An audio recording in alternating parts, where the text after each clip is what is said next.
Assalamualaikum warahmatullahi wabarakatuh. Perkenalkan, nama saya Yudi. Saya akan sharing tentang proposal seminar yang saya ajukan dengan judul Redesign Logo dan Corporate Identity Pungkas Migas Trisakti.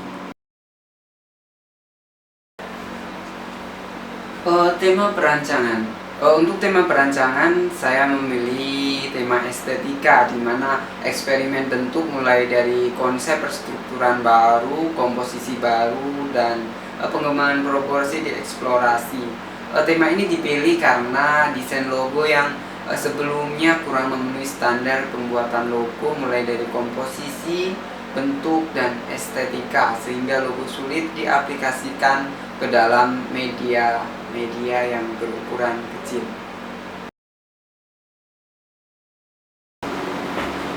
Latar belakang pemilihan studi ini dilatar belakangi dari visi dan misi perusahaan yang ingin go internasional, di mana melalui logo yang sekarang ini saya rasa diperlukan perubahan citra agar perusahaan terkesan eksklusif, dan hal ini juga didasari dari hasil kuesioner yang telah saya bagikan kepada responden, dan sebagian besar mereka menyetujui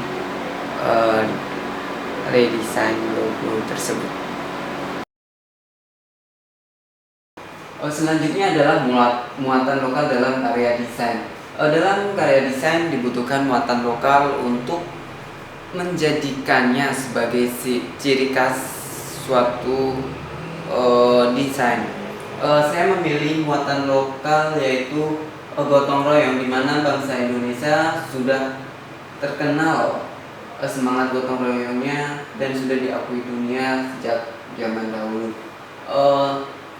Dalam penerapannya, semangat gotong royong ini dapat divisualisasikan dengan kekuatan logo serta fleksibilitas logo. Pembaharuan atau solusi desain. Saya memilih golden ratio sebagai pembaharuan desain karena jarang sekali logo-logo di Indonesia yang menerapkan golden ratio ini. Hanya ada yang saya tahu Pertamina, terus BP Migas, Kaskus. Kalau yang lainnya saya kebetulan belum tahu. Ini ada contoh logo dengan pendekatan golden ratio, yaitu logo minuman bersoda yaitu Pepsi. Golden ratio merupakan sebuah rasio perbandingan kompleks yang berasal dari huruf Pi.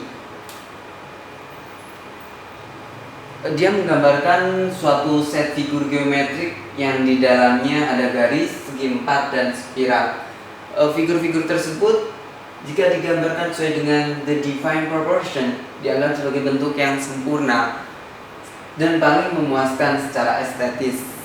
Dari situlah saya akan mencoba menerapkan pendekatan ini untuk rancangan logo yang akan saya buat.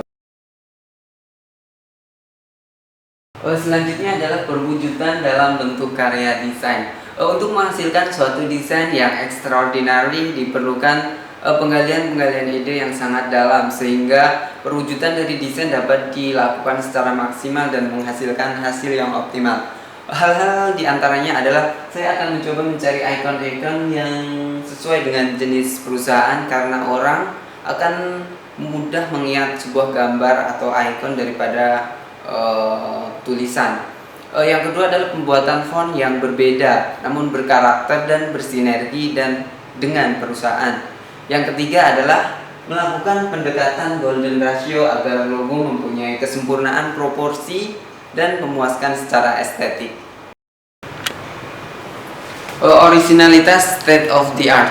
Ada 3 referensi logo yang saya pakai, yaitu diantaranya ada logo Lembaga Afiliasi Pusat dan Industri ITB, yang kedua ada logo Puriska, dan yang ketiga ada logo Geoscience Delta Andalan GDA.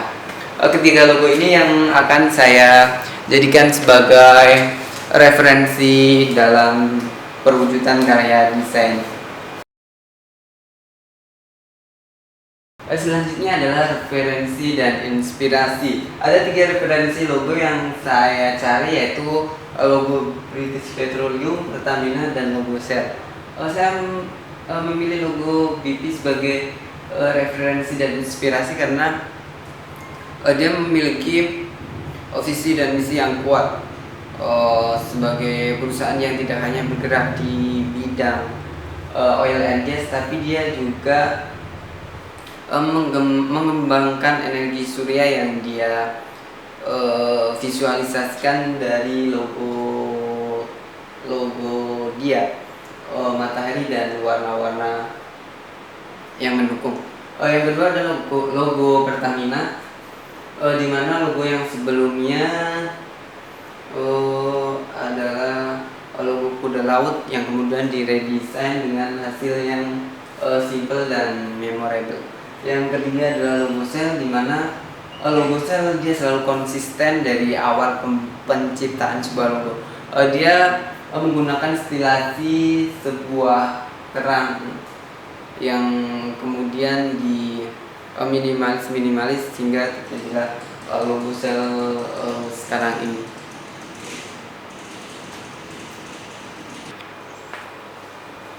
Solusi desain yang diterapkan, saya menerapkan dua solusi desain dalam hal ini, yaitu graphic standar manual dan company profile. Graphic standar manual dibuat sebagai acuan dalam pengaplikasian logo pada berbagai media publikasi, karena kadang orang cenderung sesuka hati melakukan pengaplikasian logo tanpa mempertimbangkan estetika dan lain sebagainya.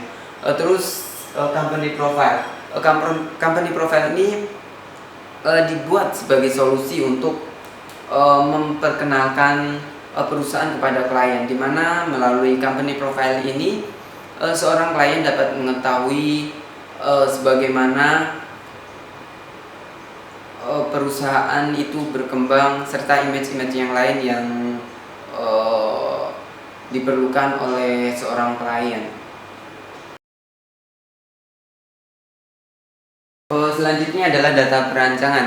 Data perancangan dalam hal ini ada 3 macam.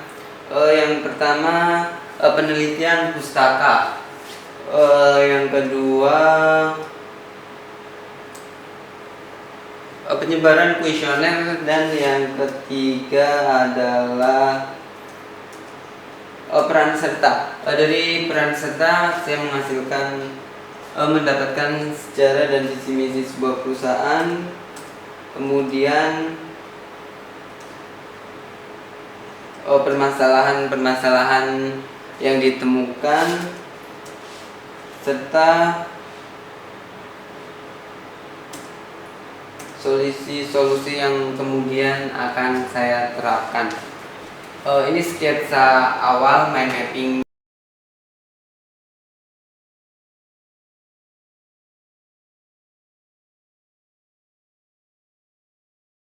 Assalamualaikum warahmatullahi wabarakatuh.